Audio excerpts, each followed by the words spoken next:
Ya comienza Autores en Línea. Noticias y reportajes con los autores de radio, televisión, teatro y cine. Coreografías y música de autor. Conducen Alejandra Boada y Raúl Martorell.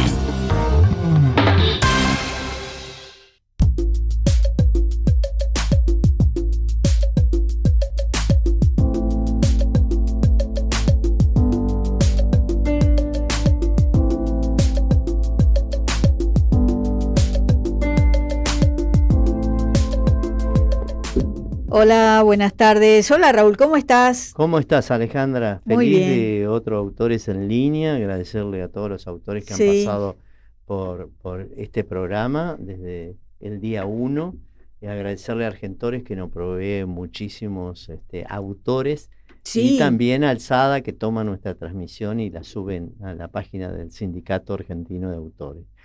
Y agradecerle a todos los autores del mundo que nos escriben, porque somos el único programa de autores para autores, ¿no? Así que agradecidos porque nos escriben de Estados Unidos, de Europa, de toda Latinoamérica. Incluso algunos han conseguido trabajo porque le hemos pasado los mails con autorización de los autores. Claro, Así que un agradecimiento a todos los que toman la transmisión también. Bueno, pueden entrar a ver este programa desde el primero al último a www.argentores.org.ar. Y bueno, ya que estamos hablando de Argentores, te voy a pasar las novedades de Argentores. Sí. Escribir y olvidar. Apunte para la escritura de cine documental. El 14 de agosto a las 18 horas en el Espacio Encuentro, en Peña 2033 de la Ciudad de Buenos Aires, se va a desarrollar clase de Andrés Aberger sobre la escritura de cine documental. El próximo jueves 14 de agosto a las 18 horas en el Espacio Encuentro de Argentores. Peña 2033 de Cava, se realizará una clase gratuita a cargo del documentalista docente Andrés Aberger, titulada Escribir y olvidar. Apuntes para la escritura de cine documental, organizado por el Consejo Profesional de Cine. El acto de mirar, el gesto de la escucha y el establecimiento de un vínculo como primera escritura, el guión como declaración de intención, pensar la escritura documental como un cazador en el bosque que persigue a su presa, sin saber quién devorará a quién. La escritura como un acto religioso del que es posible olvidarse y sin embargo siempre creer en él. En el texto disparador de la clase, y con esto termina, como es habitual, la actividad es gratuita, pero requiere inscripción previa, debido a que los cupos son limitados. Los interesados deben escribir al consejodecine@argentores.org.ar. consejodecine@argentores.org.ar. Y si no, también entrar a la página de Argentores, www.argentores.org.ar, y allí van a encontrar todas las novedades de Argentores y todas las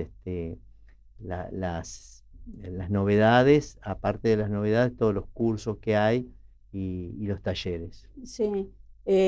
Hoy también hay un curso, ¿no? Sí. Hoy a la tarde está la IA y el guión del futuro. Va a estar a cargo de Ramiro Sanonorio, Luis Sáez y Mariano Cosa. Esto es miércoles 30 de julio, desde las 5:30 de la tarde hasta las 7:30, ahí en el Espacio Encuentro Argentores, Peña 2033. Todavía tienen tiempo de anotarse. Pero bueno, muy interesante, ahora está en boga el tema de la IA y el guión, ¿no? Así que bueno, de paso felicitamos a Argentores, ¿no? Por todo el trabajo que hacen, por supuesto, de divulgación y de educación, ¿no? Totalmente. Muy bien, Raúl, vamos a presentar a nuestro invitado. Todos los autores tienen la palabra en Autores en Línea.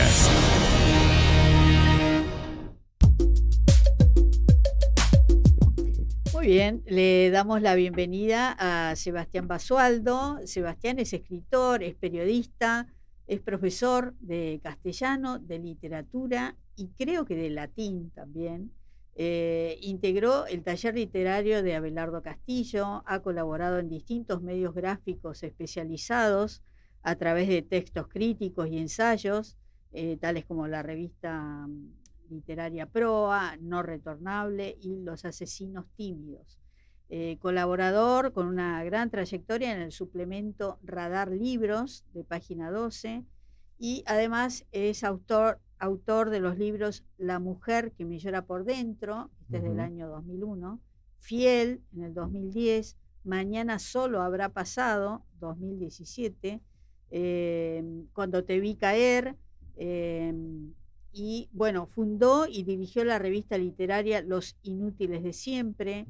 Varios de sus cuentos y poemas han sido traducidos al inglés, francés, portugués y han sido publicados en revistas literarias como Proa, Lubina de México y La Raíz Invertida de Colombia, entre otras, ¿no? En febrero del 2023 editó Todos los niños mienten. Y bueno, vamos a hablar un poco de todo, un poco sobre la escritura como el ejercicio de la memoria, perfecto, sobre la infancia, como si fuera un espacio narrativo, etc. Bienvenido, Sebastián, ¿cómo estás? Hola, muchas gracias por la invitación. Muy contento de estar con ustedes. ¿Me escuchan bien? Sí, te escuchamos bien. Nosotros también muy contentos porque es impresionante. Bueno, todo lo que has escrito, no solo los libros, sino las reseñas, las entrevistas, la verdad, la tarea tuya como periodista es muy interesante y para nosotros es un poco difícil hablar con alguien que sabe de todo. Claro. Y no sabemos cómo preguntar. Sebastián, Raúl Martorell te saluda, bienvenido. ¿Cómo estás, Raúl, querido? Amigazo. Muy bien, muy bien. Bueno, Sebas, vamos a hablar, tu último libro es el de Todos los niños mienten, editado, digo. Todos los niños mienten por Planeta, sí. Por Planeta, ahí está. Y eso es un poco la precuela del libro anterior, porque hay un personaje que se llama igual y que ya está en la adolescencia, ¿es así? Sí, es cierto. Yo tengo una especie de cuestión que se basa básicamente en girar en torno a ese mismo personaje que se llama Lautaro Nogan, que recorre toda mi obra, pero en realidad las temáticas también, como suele pasar, ¿no? Uno va hacia sus obsesiones cuando escribe, cuando tiene un proyecto estético. Y cuando digo un proyecto estético, un proyecto poético, me refiero casi diría a todo lo contrario de lo que es un proyecto comercial, ¿no? Con la literatura. Yo escribo para aprender, para conocerme a mí mismo y básicamente mi literatura narrativa, fuera de mi espacio como periodista, tiene esa conjunción de los mismos personajes, los mismos mundos narrativos, hasta agotar, y esto lo digo con absoluta honestidad, hasta agotar aquello que yo crea que tengo que decir, porque para mí hay una diferencia entre alguien que escribe y alguien que es escritor. El mote de escritor, el sombrero de escritor, a mí mucho no me gusta. Pero alguien que escribe, sobre todo si la literatura le salvó la vida, como es mi caso, lo que quiere es escribir cada vez menos, no escribir cada vez más. Cuando tenemos autores que escriben, que publican, porque escribir y publicar, nadie escribe libros, se escriben textos, ¿no? Claro. Cuando alguien escribe de manera comercial, vamos a decirlo así, mercantilista, y saca libros constantemente en cantidades industriales, como los yogures, bueno, yo no tengo nada contra eso, pero no es mi propósito vital. Yo creo que un escritor, alguien que hace todo lo que está debajo del sol para sobrevivir mientras escribe y tiene un proyecto estético, lo que en el fondo quiere es escribir cada vez menos, no cada vez más. Como inevitablemente, como el paranoico va hacia sus obsesiones, diría Miller, inevitablemente se van acumulando los escritos y se van publicando los libros. Pero vos fijate, gran parte de la literatura universal, sin mencionar que uno recuerda a escritores o escritoras por un libro, si yo te diría Cortázar, dirías Rayuela seguramente. Claro. Si yo te digo García Márquez, dirías 100 años de soledad. Sí. Para ponerlo así en términos un poco más superficiales, ¿no? Sí. Pero vos fíjate que Rulfo o Salinger o escritores de esa talla han escrito muy pocos libros y sin embargo han trascendido a la literatura. No han acumulado, no han generado un mecanismo de repetición, sino una búsqueda estética, lo que yo llamo ese proyecto estético, ¿no? Poético. Qué bueno, qué bueno.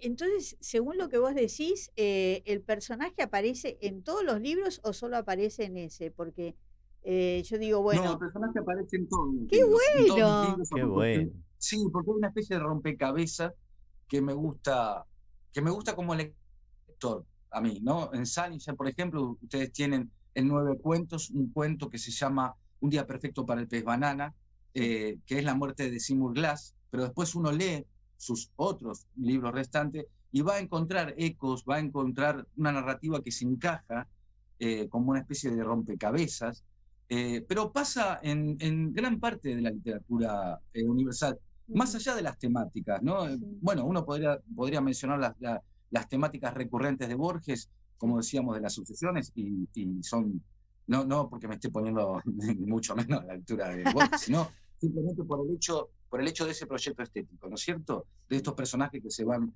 repitiendo como se repite uno en la vida, ¿no? Sí, yo recuerdo, creo que Bernie, que repetía un personaje en cada cuadro, ¿no? Juanito Laguna se llamaba. Juanito, claro, Juanito. Juanito. Siempre Juanito. aparecía en algún lado en el cuadro.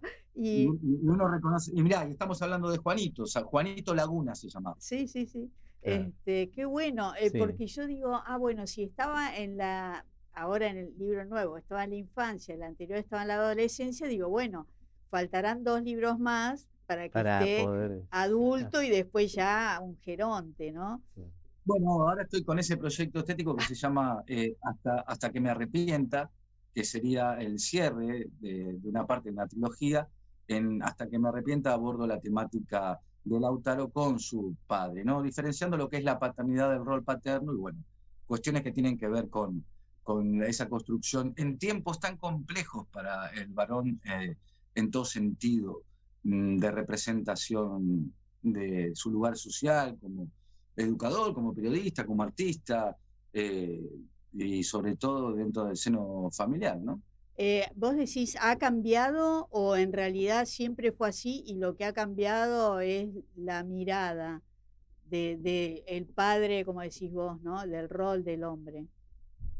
No, lo que yo creo, pero vuelvo a repetir, no tengo certeza, porque yo escribo para aprender, ¿no? Lo que me parece es que lo que está faltando es el relato, lo que corrió las nuevas tecnologías es la construcción del relato, y el relato fue muy importante, fue muy sostenedor en el seno. Yo no hablo del tema paternal en el sentido, casi te diría latino, de pater familia, del jefe, de la tribu. La palabra padre, pater, es el que tiene esclavos, en términos etimológicos. No me refiero a eso, sino a la cuestión del relato, ¿no? Antes, hasta que irrumpen las nuevas tecnologías, de manera como han irrumpido, el relato tenía su sostén, tenía su valoración. Y acordate que se contaba la historia de la colimba recurrentemente, hasta que vos ya la conocías de memoria. Y le decías al tío, al abuelo, al padre, ¿otra vez vas a contar esa historia? Y hoy ya no hay, ya no hay historias. Es verdad. En ese plano. Claro, sí, como tal vez los abuelos que le transmitían a sus hijos, que era cuando venían de Europa, que llegaban a la Argentina, ¿no? El relato del viaje ya tampoco existe más, ¿no? El relato del viaje, el relato hagamos silencio porque el abuelo, el tío está durmiendo la siesta, los muebles de una casa, aquellos recuerdos que se traían, las cartas, encontrar un baúl de cartas, los misterios, los secretos familiares, Sí. todo eso que está en la literatura, en todas sus formas, y en el arte en general, es lo que sigue sosteniendo aquel, porque vos fíjate, el mundo cambió radicalmente, pero yo tengo más en común.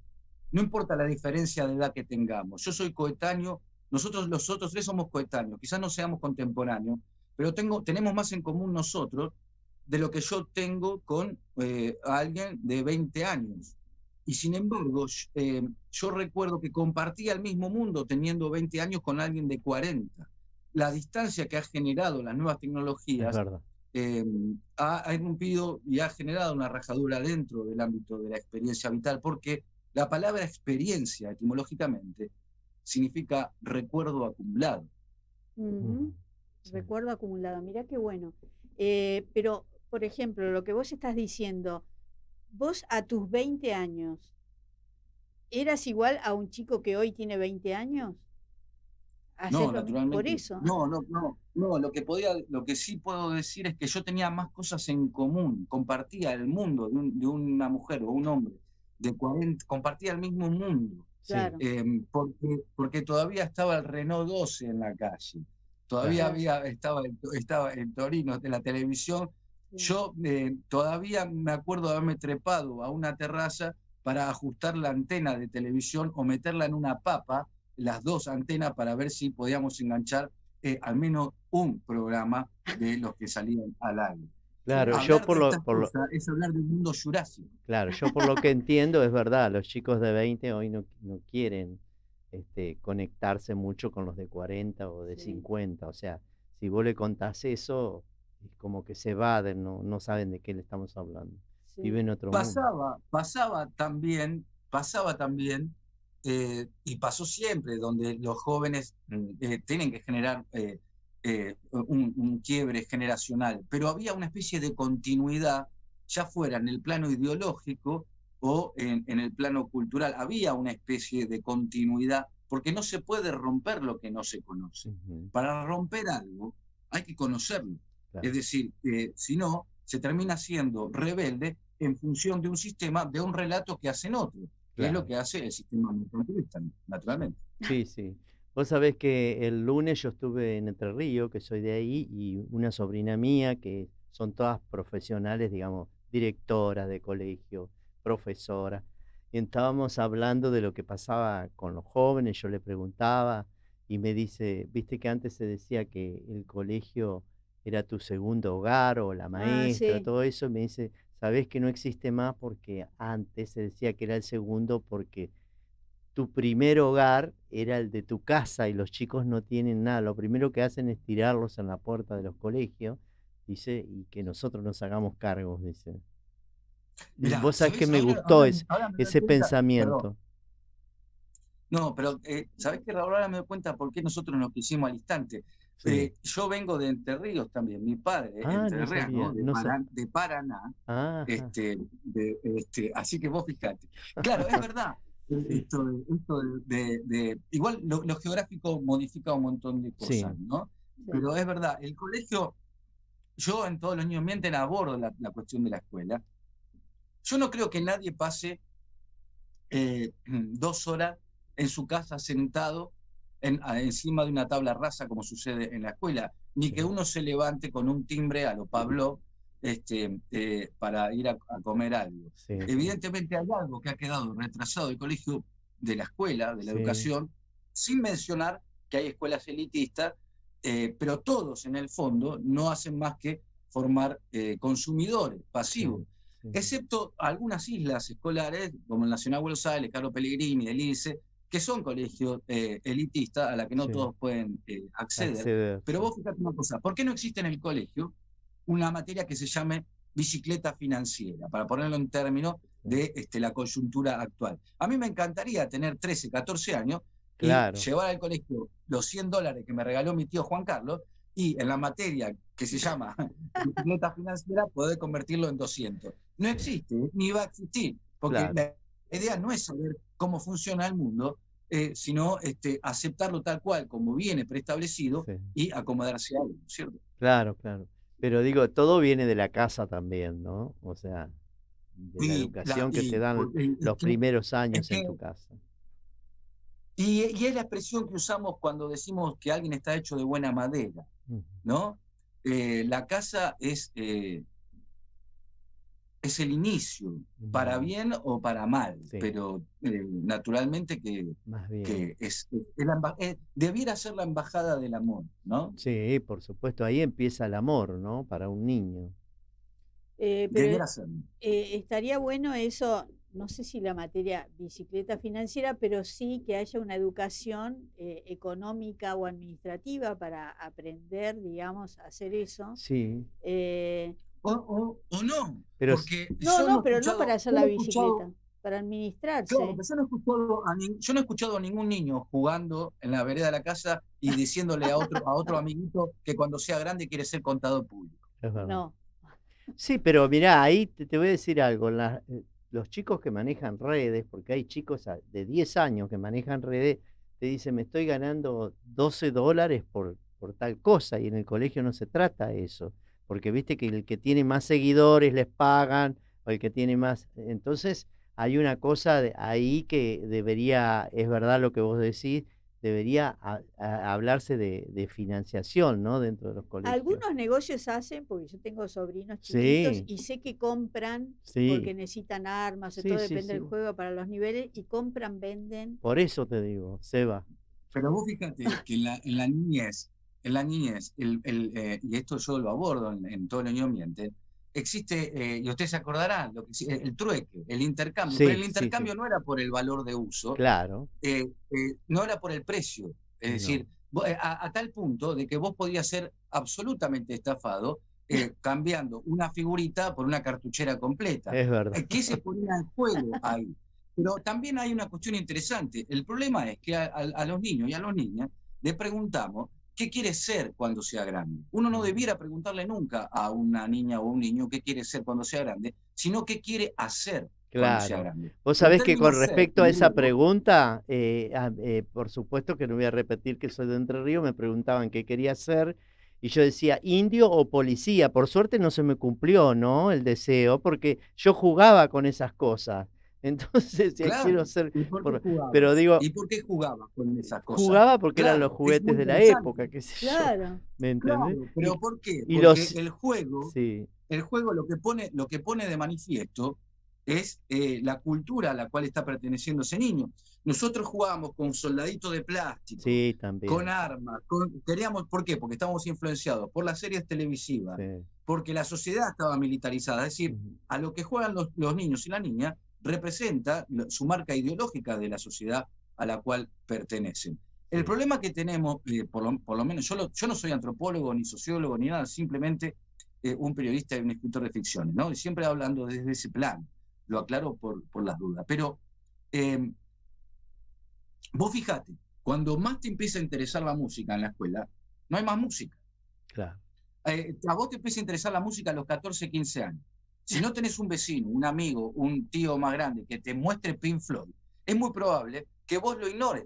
Ahora hago una hincapié fundamental. Nadie puede desear lo que ignora.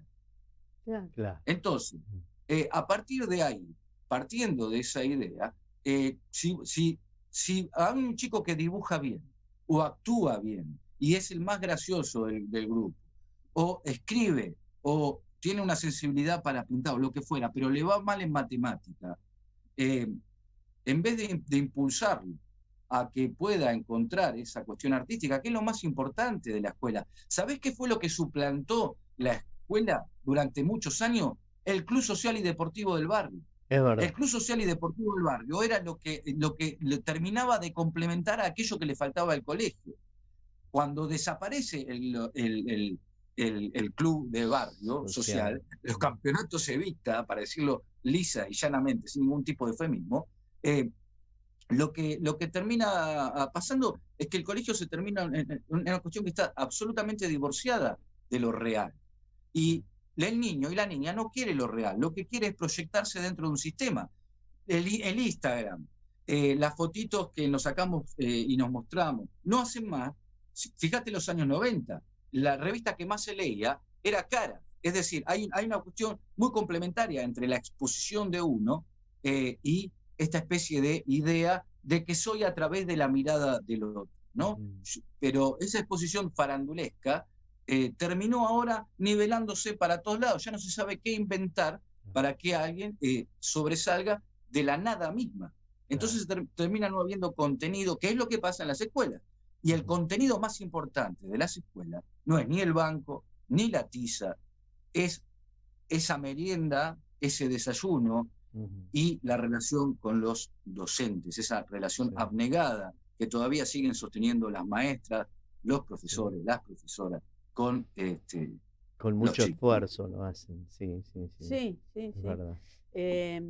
Cuando vos hablás sobre la mentira en los niños, te referís a algo como ficticio, ¿no? A la mentira sabiendo que estás mintiendo, ¿no? ¿Algo? No, los niños son recontra mentirosos. Además, tiran un velador y dicen, se rompió. Usan el impersonal. Pero no, eso sí, yo me refiero a cuando cuentan cosas, yo veo como que ellos creen que es real. Como una fantasía. Lo que pasa es que en la novela es un juego de palabras. Si todos los niños, entonces ninguno, ¿no?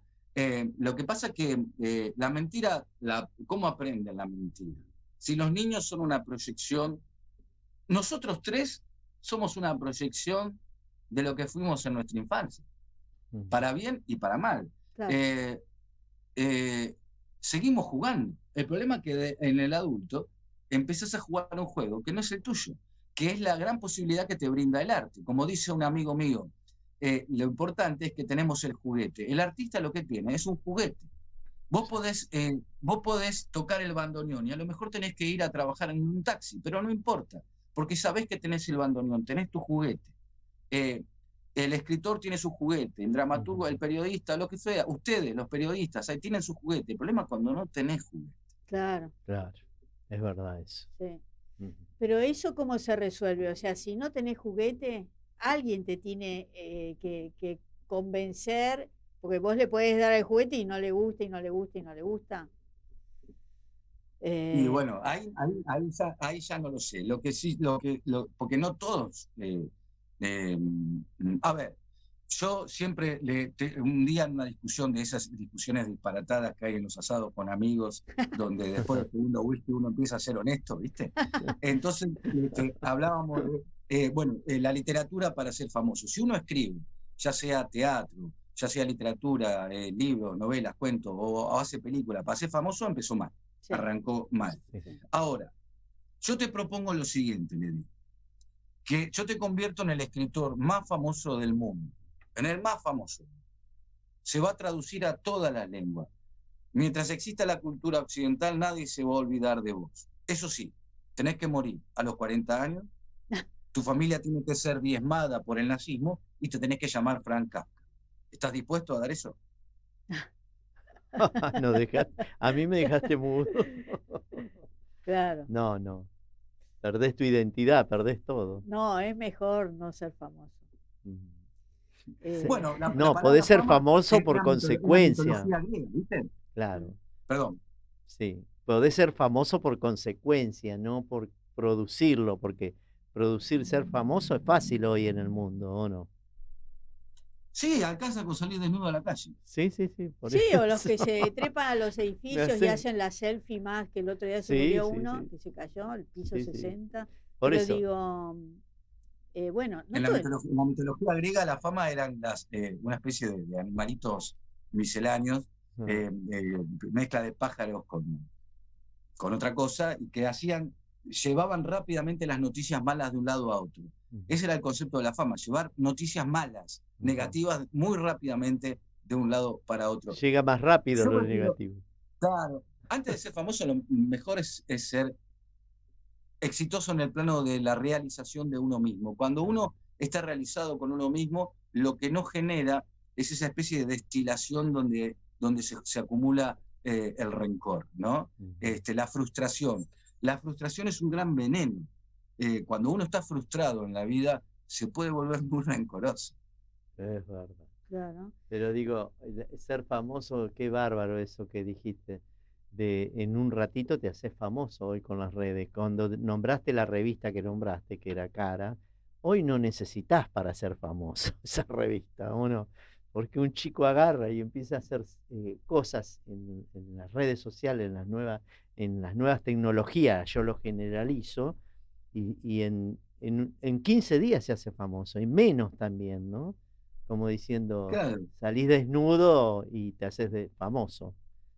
¿Dónde quedaron esas revistas? ¿No? Esas revistas no existen más. se hicieron digital, sí, se hicieron digital, pero tampoco son las primeras revistas que tanta gente gastó tanta plata para identificarse con eso, ¿no? Claro, lo que pasa es que se abrió también, hay una especie de ventana, ¿no? Donde la exposición que no es real, porque nadie se saca selfie llorando ni discutiendo con su pareja, ni cuando no llega a fin de mes, ¿no? Pero la exposición, que también es parte del relato, antes lo privado, lo que hablábamos con la compañera, lo privado, lo íntimo de lo familiar, era muy importante, ¿no? Es como un amigo, el amigo que, como dice la canción de Miguel Mateos, el amigo te critica, te burla socialmente, pero cuando vos no estás te defiende. Y el relato íntimo, el relato de lo familiar, de lo que pasaba dentro de la familia, que no se exponía, eso también se quebró. Se quebró porque hay una constante exposición, y la constante exposición atrajo la constante judicialización, judicializarlo todo. Y yo me acuerdo que en el colegio, en las clases de educación física, jugábamos y nos duchábamos y en el vestuario, y todas esas cosas, un profesor que volví a encontrar mucho más tarde me dice, todo eso se terminó porque todo tiempo está la mirada del otro, y no justamente sartreana, está la mirada del otro judicializándolo todo, ¿no? Sí, sí, es verdad. Sí, sí, ha cambiado un montón en todo eso. Vos, dentro de lo que es la literatura, bueno, como periodista, ¿cómo ves la postura del crítico? ¿Sigue existiendo? Porque yo me refiero al crítico de libros Al o de crítico arte, ¿no? de arte, claro, ¿verdad? porque... Yo en lo personal me considero, en términos de periodismo cultural, sí, un lector privilegiado.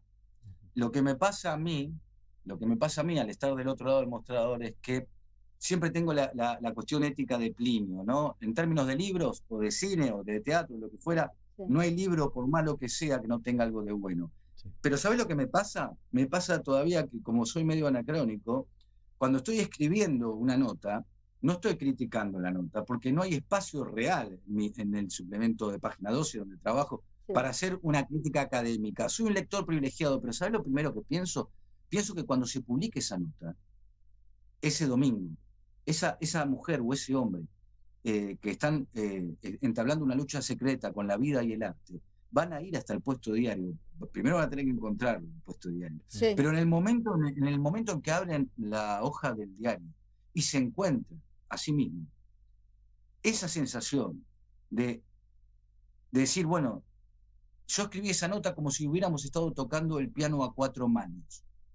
Y yo siempre pienso en esos artistas que van hasta el puesto diario y de alguna manera sienten que hay otro que los escuchó, hay otro que los leyó, y sentir la justificación de lo vital, de, bueno, seguí haciendo arte.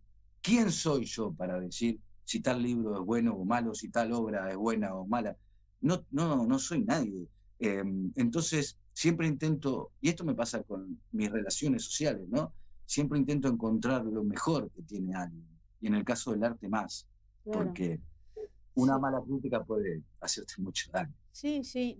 Yo me refería un poco a... Hay muchos blogs, más que nada ocurre en el cine, pero también en la literatura, gente que no ha estudiado ninguna carrera relacionada al periodismo o a la crítica, y habla y te dice, esta película es buena, esta es mala, este libro es bueno, da consejos y la gente lo sigue, y digo, pero ¿desde dónde está diciendo se eso? Puede hacer porque, esa crítica, ¿no? Bueno, este programa en realidad jamás hacemos crítica de nada, son todos autores que nos vienen a contar sus historias. Es como Argentores, vos declarás la obra, Argentores no se fija si la obra es buena o mala, la declaró y punto. Mirá qué maravilloso que acabas de decir. Yo cuando también en esas encuentros de amigos y aparece la palabra, la tal obra es buena o mala, yo le pregunto esto. Cuando vos agarrás un cuchillo de la cocina y decís que este cuchillo es bueno, ¿qué estás queriendo decir? Evidentemente, si decís que el cuchillo es bueno, es porque corta, es decir, porque cumple su función. Un cuchillo malo, ¿qué sería? Que no corta, que no cumple su función. Claro.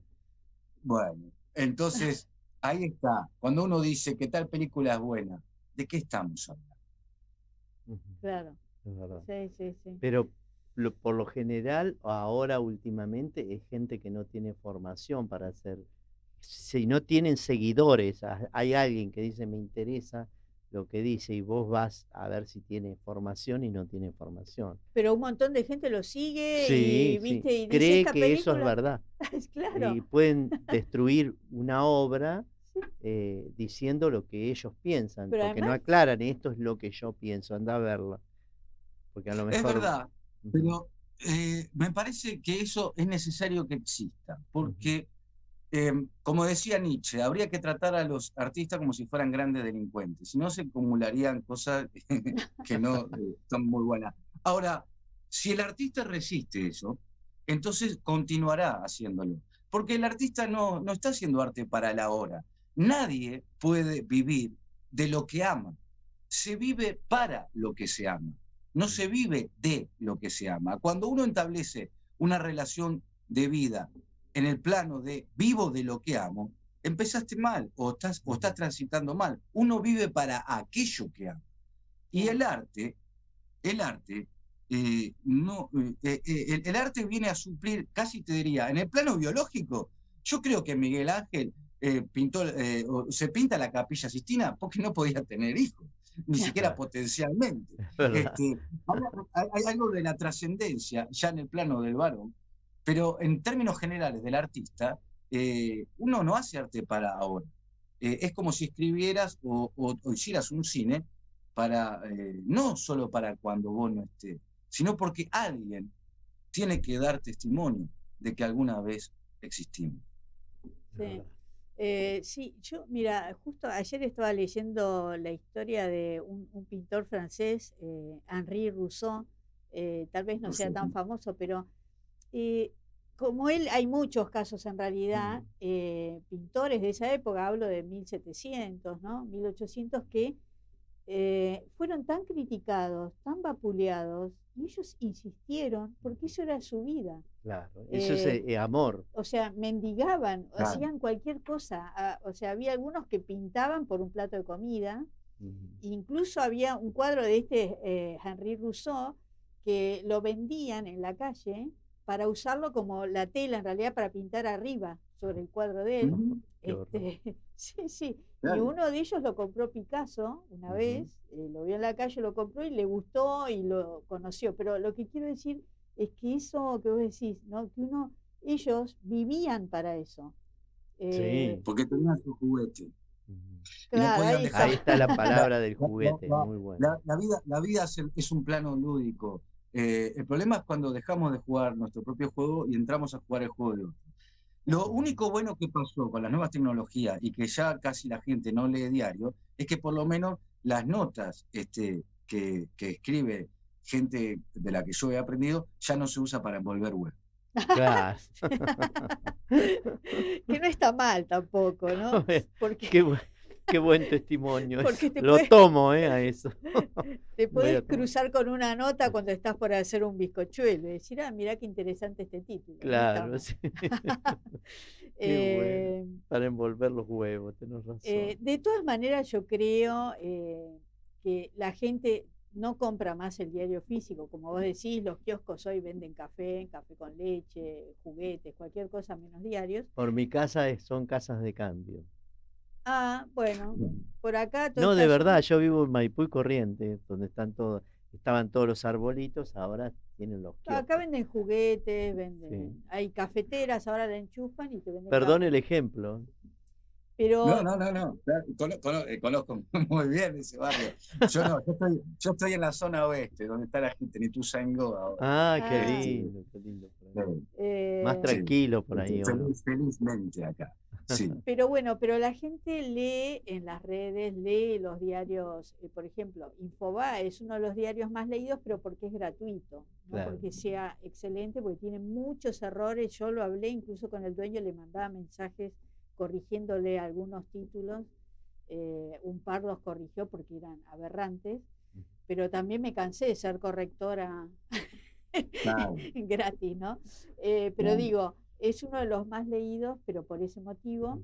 Y después el otro, por lo menos, que yo leo es Página 12, No, no, porque sí, porque Sí, aparece de verdad, siempre, yo, de yo verdad, también. aparece, y me Sí. encanta Radar, me encanta todo lo que tiene cultura, y además es gratis, o sea, Sí. otro de los motivos por los Sí, cuales... pero todas las, aparte toda la información es verídica. En el otro que vos nombraste, no tanto. No es Bueno, hay así. que leer todo. A No, ya mí, sé, yo de pero ahí hago mi propia conclusión. No es que yo Yo- leo y dijo esto y, bueno, claro. le creo a eso. O Sí, sea, sí. yo creo en todo y no creo en nada. O sea, es así. Eh, Está muy bien. es una mezcla. Pero digo, bueno, por otro lado, veo que mucha gente también lee. No es que la gente dejó de leer, lee los títulos, hay títulos engañosos, pero ya aprendimos también que lees el título, murió, y te ponen la foto de alguien, y Claro, cuando entras, el gatito de tal. ¿Viste? Bueno, por eso el eh, título es más atractivo ahora que el pero ya la contenido. gente aprendió que es todo para Sí. que entres a la nota. Y en las redes incluso te ponen, no entres a la nota, el que murió fue el perro del vecino. O sea, la O gente sea, te evitan te entrar. ayuda, sí. Horrible. Pero bueno, la lectura sigue existiendo. Quería saber, bueno, tus referentes, obviamente me imagino que Abelardo Castillo, porque estudiaste con él. Me gustaría saber, ¿vos ibas a esas clases que él daba, creo que eran los días jueves? Sí, los días jueves, Abelardo Castillo, yo escribí una nota sobre él Ah, cuando falleció, se llama La literatura que salva. A mí Abelardo Castillo, además de ser, vamos a decirlo, Abelardo Castillo junto con Marechal, Cortázar, Art, Borges, Sábato, digamos, son un equipito muy cortito de hombres, escritores extraordinarios. sí. Abelardo Castillo es uno de los más grandes escritores que ha dado nuestra cultura argentina y Sí. latinoamericana, ¿no? Y Sí. yo tuve la fortuna, sí, de formarme con él y actualmente con su compañera, ¿no? Silvia Iparraguirre. Sí, bueno, yo quería saber, porque una vez hablamos con una autora que había ido a las clases que daba Borges en la Sí, universidad, sí, que falleció la autora, pero sí. me gustaría que me cuentes un poco cómo era una clase de Abelardo Castillo, o cómo me lo definirías a él así, en el mano a mano. Abelardo Castillo era, bueno, sigue vivo dentro de su literatura, ¿no? Un sartreano, bien sartreano. Si la literatura no es todo en tu vida, no vale la pena perder un solo minuto en ella. Pero además de una extraordinaria memoria, tenía la capacidad de sacarte una especie de radiografía espiritual. Es decir, él a partir de lo que vos leías, que naturalmente cuando tenés 20 años, que fue cuando yo hice, si bien continué después mi relación con él, durante toda mi vida, lo conocí a los 20 años, a él y a su esposa, Silvia Paraguirre. Él sabía exactamente qué libros vos tenías que ir a leer. Porque no todos los libros son para cualquiera. No, cada biblioteca, como vos ves atrás, tiene que ver conmigo. Entonces él sabía perfectamente hacia dónde llevarte. Y cómo tenía la ética de la literatura. Es decir, la ética de la corrección, no darle al lector o a la lectora un borrador, sino darlo todo en el plano de la literatura. Darlo todo y significa darlo todo. Es decir, leer, vivir y escribir. Pero muy riguroso, porque él era riguroso con su propia literatura y con su forma. Ahora estoy hablando simplemente de cómo era el taller y su ética literaria, que es la que yo tomé para mi rumbo y tal, ¿no? Porque él me dio un lugar en el mundo. Él no solo nadie te puede enseñar a escribir, decía, pero sí puedes aprender. Claro. Qué bueno. Claro. Entonces, él tenía esa rigurosidad, esa ética, la ética de la forma que toma de Paul Valéry, ¿no? Y ese respeto hacia el arte. Yo cada vez que voy a la casa de Silvia Paraguirre, y los años que fui a la casa de Abelardo Castillo y de Silvia, era para mí un mausoleo.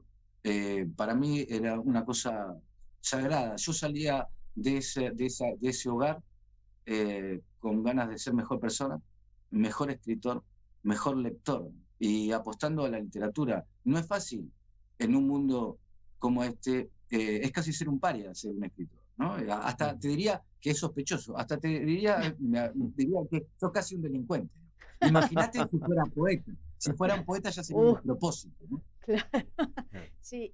¿Hay algún autor que hayas conocido a través de Abelardo o que a vos te haya marcado cuando empezaste a leer y a interesarte por todo? ¿Viste esos autores que vos decís que te impactan, que llegás como por casualidad?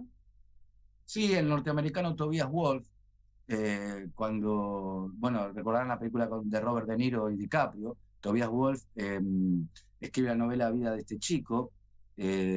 Tobias Wolff, estoy hablando de Tobias Wolff, Raymond Carver, Richard Ford, es decir, esa camada, esa generación. Yo a los 15 años había visto la película con Robert De Niro y DiCaprio, que después tuve la suerte de ver a Tobias Wolff acá en Argentina. Y dije, este hombre está contando este hombre está contando en la película mi vida. Esta película es mi vida. Y entonces, mucho tiempo más tarde, 25 años más tarde, estoy y me dicen que en el diario me avisa mi jefe que va a venir Tobias Wolff a la Argentina. Sí. Y yo pensé que me estaba cargando, ¿no? Y sí, le digo, claro, sí, no, viene Tobias Wolff, tenés que entrevistarlo. Y lo que empezó cuando yo tenía 15 años termina de cerrarse a los 30 y pico. Es decir, hay como un ciclo vital en los seres, ¿no? En cierta clase de seres. ¿Estabas nervioso el día de la entrevista? Estaba aterrado. Estaba aterrado porque se me materializaba Robert De Niro, Claro. DiCaprio, y alguien que había contado mi propia vida, y de repente lo tenía enfrente. Y no solo eso, después dimos unas conferencias, y esa fue la experiencia vital más fuerte que tuve, en términos de ciclos que se van cerrando en uno, ¿no? Yo creo mucho en los ciclos vitales de cada uno, y para mí eso fue muy fuerte.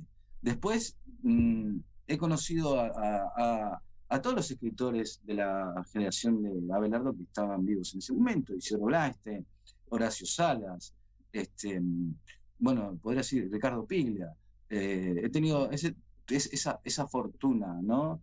De ver, de conocer a esas, bueno, y tantas mujeres, ¿no? Ana María Joá, por ejemplo, María Rosa Lojo,